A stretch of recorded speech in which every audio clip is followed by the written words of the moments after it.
শুভ সকাল। তো আমরা ইতিমধ্যে বাসা থেকে বের হয়ে চলে আসছি ইটাখলা মোড়ে। দেখতে পাচ্ছেন হামিদ ভাই হেলমেট পরে দাঁড়িয়ে আছে। তো এই যে বাইক, আসলে সবার আগে আমরা চলে আসছি 5:30টায়, টাইম দেওয়া ছিল, এখন 5:40 বাজে। তারপরেও আমরা ছাড়া এখনো কেউ আসে নাই। তো আসলে আজকে আমরা যাচ্ছি সিলেট ট্যুরে। ইটাখলা মোড়ে সবাই একত্রিত হলাম, একে একে ইঞ্জিন গর্জে উঠলো, যেন আমরা সবাই মিলে একসাথে একটি নতুন দিনের গল্প শুরু করছি। আলহামদুলিল্লাহ, আমরা এখন সিলেটের উদ্দেশ্যে রওনা দিলাম। মোট 5টা বাইক। আমাদেরকে লিড করছেন SM কাউসার ভাই, NBTC-র ফাউন্ডার অ্যাডমিন। কিন্তু মাত্র 10 থেকে 15 কিলোমিটার যেতেই নামলো বৃষ্টি। ছোট ছোট বৃষ্টির ফুঁটা হেলমেটের গ্লাসে লেগে পুরো দৃশ্যপট ঝাপসা করে দিচ্ছিল। পাইরেছি পরে বৃষ্টি, বাড়ি চাই 1 ঘন্টা দাঁড়ায় থাকলাম বৃষ্টির জন্য। এখন বাড়ি যেতে বৃষ্টির মধ্যেই বাইরে হইলাম, কিন্তু এখন আর বৃষ্টি নাই। ভৈরব এসে বৃষ্টি নাই। এখন আমরা আছি ভৈরব ব্রিজের কাছাকাছি। হ্যাঁ, আমরা আশুগঞ্জে নাস্তা করাইব না। আচ্ছা কাউসার ভাই, আতাঙ্গান। Very good, very good. আমাদের বাইক একটা বাড়ছে। সজীব ভাই আমাদের সাথে জয়েন হয়েছে বারিচা থেকে। বৃষ্টি থেমে গেলে আবারও বাইকের গতি বেড়ে গেল। ভৈরব ব্রিজে পৌঁছালাম, আর নদীর উপর দিয়ে যাওয়ার সেই মুহূর্ত, আহা কি যে মনোমুগ্ধকর! জলরাশির উপর ভোরের আলো, চারপাশের সবুজ আর হাওয়ার শীতল পরশ, এক কথায় অবর্ণনীয়। অল্প সময়েই পৌঁছে গেলাম আশুগঞ্জে। সকালের নাস্তা করার জন্য থামলাম এক হোটেলে। ভৈরব ব্রিজ পাস করে চলে আসছি আশুগঞ্জ।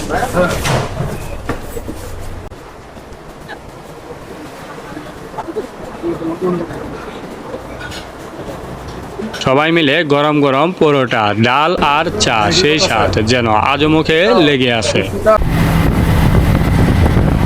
সকালের নাস্তা শেষ করে আমরা চলে যাচ্ছি ব্রাহ্মণবাড়িয়ার বিশ্ব রোডের উদ্দেশ্যে। আপনারা এখন যে রাস্তাটি দেখতে পাচ্ছেন, এটা হচ্ছে আশুগঞ্জের অংশ, অর্থাৎ ঢাকা সিলেট বিশ্ব রোডের যে অংশ সেটি। এখানে এক অংশের কাজ হয়েছে, বাকি অংশের কাজ চলছে। পরিবেশটা তো খুবই সুন্দর, দুই ধারে অথই পানি, সেম নিকলি। আজ আমরা সিলেটের মেন রোডে যাচ্ছি না, কারণ সেটা নাকি ভীষণ ভাঙাচুরা। তাই ঢুকে পড়লাম ভিতরের রোডে। এই গ্রামীণ পরিবেশ, এক পাশে সবুজ ধানের ক্ষেত, অন্য পাশে বিস্তৃত হাওর, যেখানে জলের উপর প্রতিফলিত হচ্ছে আকাশের নীল সাদা মেঘ, আর প্রতি 5 মিনিট পর পর বৃষ্টি এসে যেন পুরো দৃশ্যকে নতুন করে সাজিয়ে দিচ্ছে।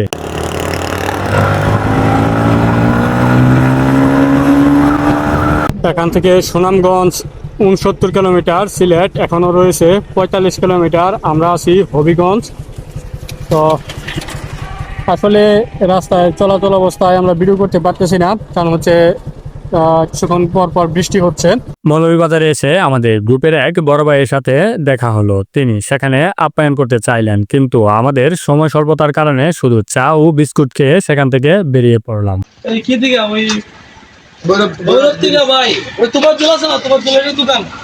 আমাদের ভ্রমণের দিনটা যেহেতু শুক্রবার, তাই পথে জুমার নামাজ পড়লাম। নামাজ শেষে লক্ষ্য করলাম সিলেটের মানুষ এখনো নামাজের পর কবর জিয়ারত করে। আমাদের দিকে এই দৃশ্য এখন খুব একটা দেখা যায় না, এটি আমার কাছে খুব ভালো লাগলো। এক ধরনের আধ্যাত্মিক প্রশান্তি এনে দিল হৃদয়ে। দেখতে পাচ্ছেন আমি এখন অবস্থান করছি শাহপরান মাজারে। তো সকাল প্রায় 4:30টায় নরসিংদী থেকে রওনা দিয়ে এখন দুপুর 3:30 বাজে আমরা এসে পৌঁছেছি শাহপরান মাজারে। তো আসলে অনেক পরিমাণ সময় লাগছে এখানে আসতে, দেখতে পাচ্ছেন। তো এত সময় আসলে নর্মালি লাগে না, তারপরেও আজকে লেগে গেছে। রাস্তার অবস্থা খুবই খারাপ। বৃষ্টিতে ভিজে মোটরসাইকেল রাইড করে অবশেষে পৌঁছে গেলাম শাহপরান রাদিয়াল্লাহুর মাজারে। এখানে ভিডিও করা নিষেধ, কিন্তু আপনাদের জন্য চুপি চুপি কিছু দৃশ্য ধারণ করলাম। ভাবলাম আপনাদের সাথে বাক না করে পারবো না, তাই এখানে গোপনে কিছুটা ভিডিও তুলে নিলাম। কিন্তু একটি কথা বলে রাখি, এত কষ্ট করে আপনাদের জন্য ভিডিও তৈরি করি, কিন্তু আপনারা ভিডিওটি দেখেই চলে যান, চ্যানেলটি সাবস্ক্রাইব করেন না। তাই আপনাদের কাছে অনুরোধ থাকবে, অবশ্যই ভিডিওটি যদি ভালো লাগে আমাদের চ্যানেলটি সাবস্ক্রাইব করে দিবেন। দিবেন, পাশে থাকা বেল আইকনটি অন করে দিবেন, যাতে করে এরকম ভিডিও ছাড়ার সাথে সাথে আপনাদের নিকট ভিডিওগুলো পৌঁছে যায়। যদিও এখানের মাজারটি দেখানো ঠিক হয়নি, তারপরেও আমার এই দর্শকদের কথা চিন্তা করে দেখাতে হলো। কারণ হচ্ছে অনেক দর্শক আমার এই চ্যানেলে চেয়ে থাকেন যে আপনাদের বিভিন্ন জিনিস দেখায়, বিভিন্ন ভালো দিক তুলে ধরি। তো সেই জায়গা থেকে যারা এখানে আসতে পারে না, তারা যাতে করে এই মাজারটি দেখতে পারে সেজন্যই তুলে ধরা। তো এই ভিডিওটি করার জন্য যদি অপরাধ হয়ে থাকে তাহলে অবশ্যই ক্ষমা দৃষ্টি চোখে দেখবেন। মাজার ঘুরে বের হয়ে মাজারের গেটের পাশে দুপুরের খাবার খেয়ে নিলাম। পেট ভরার পর গন্তব্য জাফলং। কিন্তু জাফলং এর পথে বৃষ্টি যেন আমাদের স্থায়ী সঙ্গী হলো। কখনো বৃষ্টি আসে, কখনো আবার থেমে যায়। এই যে স্টিলের ব্রিজ, কিছুটা সামনে যেতেই চোখে পড়লো স্টিলের তৈরি সুন্দর সুন্দর ব্রিজ, যেন শিল্পীর তুলি দিয়ে আঁকা এই দৃশ্য। এই দৃশ্য শুধু সিলেটে আসলেই পরে, অন্যান্য জেলায় বা অন্যান্য বিভাগে গেলে এই স্টিলের ব্রিজগুলো দেখাই যায় না। তাই সিলেটের সাথে যুক্ত হলো এই স্টিলের সুন্দর একটি দৃশ্য, যেটা দেখে সবাই ভাবতে পারে যে হ্যাঁ, আমরা চলে আসছি সিলেটে। চায়ের বাগান। ও আঙ্গুর টাকা উসুল চায়ের বাগান দেখে লাইছি নাকি? হ্যাঁ, যে চায়ের বাগান খুব সুন্দর তো। পথের পাশে অসংখ্য চা বাগান, কিন্তু থামার কোনো উপায় নেই। বৃষ্টির জন্য এগিয়ে চললাম জাফলং এর উদ্দেশ্যে। রাস্তার অবস্থা বেশি ভালো না, ভাঙ্গা ভাঙ্গা আছে। এই যে আরেকটা লোহার ব্রিজ, বেইলি ব্রিজ, লোহার ব্রিজ, বেইলি ব্রিজ। আসলে এটা বেইলি ব্রিজ বলা হয় না, কারণ এটার নিচে পাকা আছে। বেইলি ব্রিজ হচ্ছে যেটা উপরে নিচে দুটোটা স্টিল। কাউসার ভাই, টানবেন না দাঁড়াইবেন?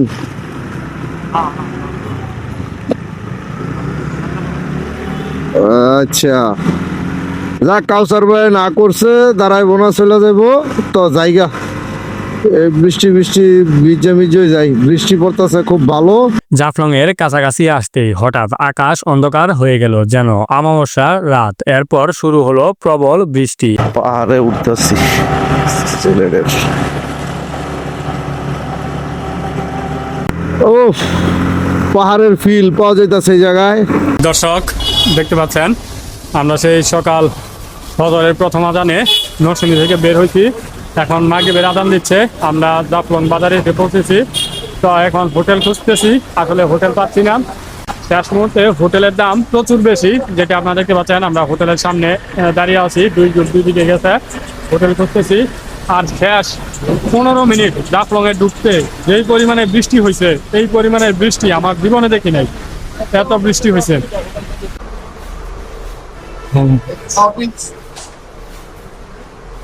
রুম, ও মাই গড,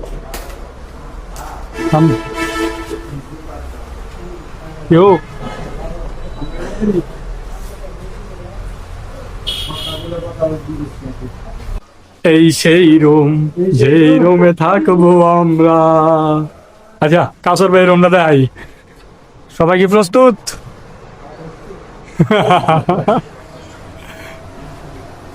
মেন্টু ভাই জব করে রেস্ট নিয়ে শেষ।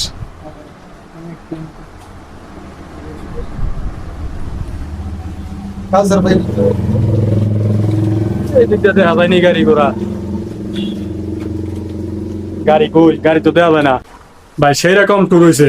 কক্সবাজার থেকে আসতে লাগে 11 ঘন্টা 10 ঘন্টা, আর আজকে নরসিংদী থেকে জাফলং আসতে লাগছে আমাদের 12 ঘন্টা। সব হয়েছে কাউসার ভাইয়ের খেলা। এই যে আমার এনবিটিসির অ্যাডমিট, কাউসার ভাইয়ের খেলা হয়েছে সব। 12 ঘন্টায় জাফলং, ইতিহাস।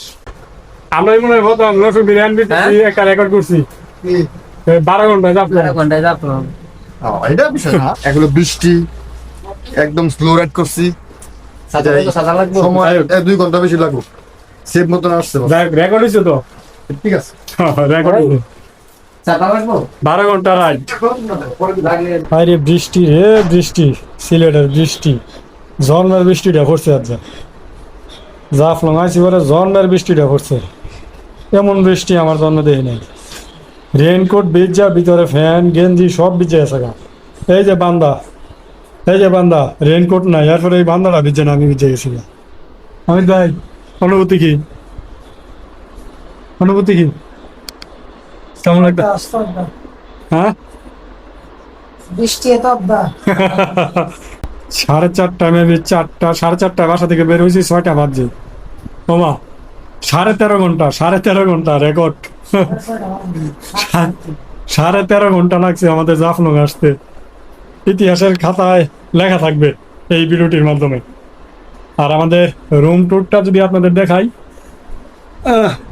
কাউসার ভাইয়ের পছন্দের রুম দেখতে পাচ্ছেন, অসাধারণ অসাধারণ রুম। কিন্তু এখানে একটা সমস্যা হয়েছে, সিলেটে প্রচুর পরিমাণে বৃষ্টি হচ্ছে, 5 মিনিট পর পর একেবারে ঝড়ের গতিতে বৃষ্টি আসতেছে, কিন্তু পার্কিং নাই। গাড়ি এখনো বাহিরে আছে, সেখানে বৃষ্টিতে গাড়ি ভিজতেছে, সেজন্য মনটা আমারও ভালো নাই, কারণ সারাদিন গাড়িটা বৃষ্টিতে ভিজছে আমাদের সাথে। এখন আমরা রুমে আরাম করতেছি, গাড়ি বাহিরে ভিজতেছে। যাই হোক, আরেক বান্দা এই যে আমার পিলিয়ন হামিদ ভাই, এই 12 থেকে 13 ঘন্টা আমি একাই চালাইছি। বারবার বলছি হামিদ ভাই একটু চালাও, ওনার নাকি হয় না, আমার অসুস্থ, ডাক্তারের দোকান থেকে বড়ি আনছে, ওষুধ আনছে, ওষুধ খাবো এখন। এটাই আমাদের বাইকারদের ট্যুর। সারাদিন বাইক চালায় আসবো, হোটেলে থাকবো, সকালে ঘুম থেকে উঠে চলে যাবো। স্পট দেখার দরকার নাই, তারপরেও দেখানোর চেষ্টা করব যতটা সম্ভব হয়। দর্শক দেখতে পাচ্ছেন আমাদের মোটরসাইকেল, হোটেলে আসলে কোনো হোটেলেই আমরা পার্কিং পাইলাম না। তো মোটরসাইকেল আপাতত এখানে আছে, রাত 10টায় আমাদের মোটরসাইকেল পার্কিং এ ঢুকাবো। তো আমরা এই হোটেলে থাকতেছি। তো দেখেন আমরা 6টা মোটরসাইকেল আসছি, সবগুলো মোটরসাইকেলই এখানে রাখা আছে, দেখতে পাচ্ছেন আমাদের সবগুলো মোটরসাইকেল এখানে। তো আমরা দেখাবো এখন আমরা কোন রুমে থাকতেছি। তো চলেন দেখেন, এটাই আমাদের হোটেল। তো এখানে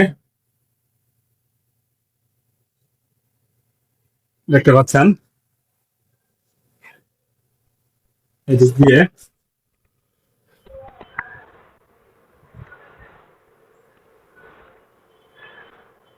তো দেখতে পাচ্ছেন এই যে সেই পাশে। এখন আমরা এখানে আসার পর থেকে কোনো অবস্থাতেই বৃষ্টি থামতেছে না, সেজন্য এখন গিয়ে 3টা রেনকোট নিয়ে আসলাম। তো আমাদের অনেকের কাছেই রেনকোট নাই, সেজন্য এখন এখানে জাফলং বাজার থেকে কিনে নিয়ে আসলাম, যাতে করে কালকের যে ট্যুরটা সেটা সম্পূর্ণ করতে পারি এই রেনকোট পরে। আমার অবশ্য রেনকোট ছিল, হামিদ ভাইয়ের রেনকোট ছিল না। এখানে আরো যারা আছে আমাদের সাথে তাদের অনেকেরই রেনকোট ছিল না, যার কারণে এখন গিয়ে রেনকোট নিয়ে আসলাম সকলের জন্য। তো আশা করা যায় কালকে বৃষ্টি আসলেও আমরা প্রত্যেকটা জায়গা ঘুরে দেখতে পারবো। শুভ সকাল সিলেট। তো আপনারা দেখতে পাচ্ছেন এখানে প্রচুর পরিমাণে পাথরের কাজ চলছে, যদি আপনাদের দেখাই। এই যে এখানে শুধু পাথর ভাঙা হচ্ছে, পাথর দিয়ে পাথরকে কয়েকটা ভাগে বিভক্ত করা হচ্ছে আর কি, বড় বড় পাথর ভেঙে। ভাই কি করতেছেন? আর কত বাড়িতে যাওয়া লাগবো না এখনো? এখন বাইরে মধ্যে যে সন্ধ্যা হইব, ও তাহলে ঘুরবেন না? ঘুরে ঘুরিতে যাইতে হইব আগে জাফলং 0 পয়েন্টে যাই, আইসা পরে না আগে। যেই মাত্র রেডি হয়েছি বের হবো, সেই মাত্র বৃষ্টি। ক্যামেরাতে ভালো করে বোঝা যাচ্ছে না, প্রচুর বৃষ্টি হচ্ছে এখনো। আমরা সবকিছু গুছিয়ে রেডি হইলাম, জাস্ট বৃষ্টি নামা শুরু হলো।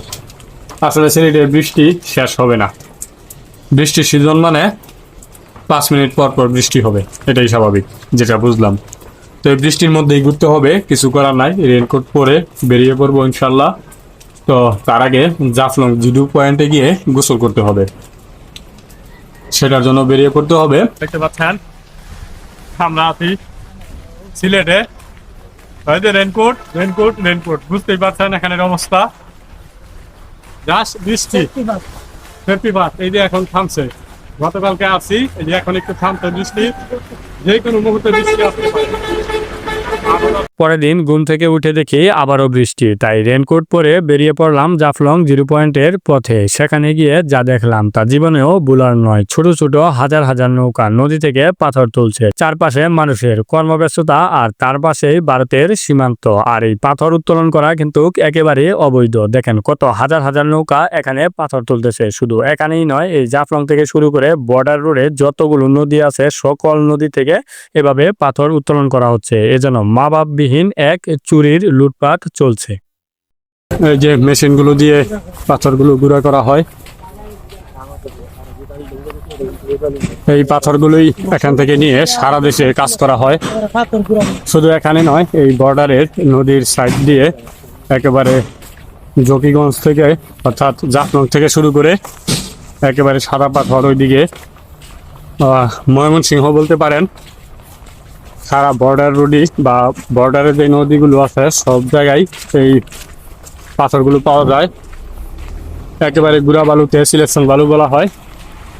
তো আমরা যাচ্ছি 0 পয়েন্টে, আর 0 পয়েন্টের পথে এরকম 600 ক্যাম্প পাথর ভাঙানোর দেখতে পাচ্ছেন। পাথর ভেঙে কয়েকটি ভাগে বিভক্ত করা হয় এখানে দেখতে পাচ্ছেন। আর আপনারা যদি দেখেন ওই যে দূর আকাশে কত সুন্দর মেঘ দেখা যাচ্ছে। এখন মোবাইল হলে ভালো হতো, অ্যাকশন ক্যামেরা এই জন্য দেখা যাচ্ছে না। ওইটা ভারত, আর ভারতের পাহাড়ে দেখেন কত সুন্দর মেঘ, আমরা যেটাকে হাজ বলি সোজা বাংলায়। আর এই হাজের ভিতরে দেখা যাচ্ছে আবার ঝর্ণা, জাস্ট অস্থির একটা ভিউ দেখতে পাচ্ছেন। আমরা আছি এখন 0 পয়েন্টে, আর 0 পয়েন্টের ঠিক সামনেই ভারতের পাহাড়। আর এই পাহাড়গুলো এখন যেহেতু সকাল, একেবারে মেঘে পাহাড়গুলো ঢেকে গেছে। অনেক মেঘ দেখা যাচ্ছে যে পাহাড়ের অনেক নিচ দিয়ে যাচ্ছে, বাড়িঘর ঢেকে যাচ্ছে। তো অ্যাকশন ক্যামেরা হওয়ার কারণে হয়তো খুব একটা ভালো বোঝা যাচ্ছে না, বাট এখানে নিজ চোখে যেটা দেখছি সেটা জাস্ট অসাধারণ। ঘোরার মতো নয়। ওই যে দূর আকাশে মেঘ যাচ্ছে, আর মেঘের ভিতরে ঝাপটা করে একটি ঝর্ণা দেখা যাচ্ছে, যেটা একেবারে মিনিমাম 5 থেকে 6 কিলোমিটার দূরে হবে। তারপরে এখান থেকে দেখা যাচ্ছে ওই যে দূর আকাশে একেবারে পাহাড়ে ঝর্ণা, আর ঝর্ণা গেছে যাচ্ছে মেঘ, দেখতে জাস্ট অসাধারণ লাগছে। দেখেন সামনেই ভারতের পাহাড়গুলো মেঘে ডেকে আছে, যেন সাদা তুলোর আস্তরণে মুড়ে রাখা। এত কাছে থেকেও যেন দূরের কোনো স্বপ্ন রাজ্য। আর নিচে ভারতের সুবিশাল পাহাড়ের ঝর্ণার পানি দিয়ে আসছে, বয়ে নিচ্ছে, আর তৈরি হচ্ছে সৌন্দর্যের এক নীলাভূমি। এই ছিল আমাদের সিলেট বাইক ট্যুরের প্রথম পর্ব। পরের পর্বে থাকছে জাফলং থেকে বিছানাকান্দি বর্ডার রোডের করুণ অবস্থা, উৎমাছড়া আর বিছানাকান্দির অপূর্ব সৌন্দর্য। ততদিন পর্যন্ত সুস্থ থাকুন, সুন্দর থাকুন, আর প্রকৃতিকে ভালোবাসুন।